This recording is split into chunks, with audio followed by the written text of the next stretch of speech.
മോളെ ഓക്കിപ്പ എങ്ങനെയുണ്ട്?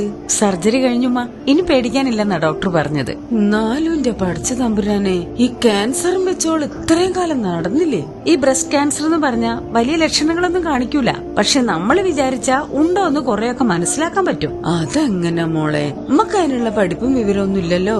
അതിന് വലിയ അറിവൊന്നും വേണ്ടുമ്മ. നമ്മൾ തന്നെ തൊട്ടും അമർത്തിയും നോക്കി അറിയാൻ പറ്റൂലേ എന്തെങ്കിലും തടിപ്പുണ്ടോ മുഴ പോലെ ഉണ്ടോന്നൊക്കെ. അതറിയാൻ പറ്റും, അത്രേ ഉള്ളൂ. അങ്ങനെ എന്തെങ്കിലും ഡൗട്ട് തോന്നിയാ ഉടനെ ഡോക്ടർ പോയി കണ്ട് മാമോഗ്രാം ചെയ്യണം. എന്ത് ഗ്രാമ്?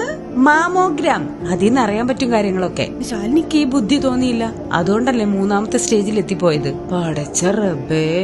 നമുക്കെല്ലാവർക്കും അറിയാം, ലോകത്ത് ബ്രസ്റ്റ് ക്യാൻസർ ഏറെ വ്യാപകമായിക്കൊണ്ടിരിക്കുകയാണ്. ഇത് തുടക്കത്തിലെ കണ്ടെത്തിയാൽ ചികിത്സിച്ചു മാറ്റാൻ വളരെ എളുപ്പവുമാണ്. അതിനെന്ത് വേണം? പ്രിയപ്പെട്ട സഹോദരിമാരെ, നിങ്ങൾ സ്വയം ടെസ്റ്റ് ചെയ്തുകൊണ്ടിരിക്കുക. അതിന് വലിയ ചിലവൊന്നുമില്ലല്ലോ. അത് നിങ്ങൾ ചെയ്തേ പറ്റൂ. കാരണം നമ്മുടെ ആരോഗ്യത്തിന്റെ സംരക്ഷണം നമ്മുടെ ഉത്തരവാദിത്വമാണ്.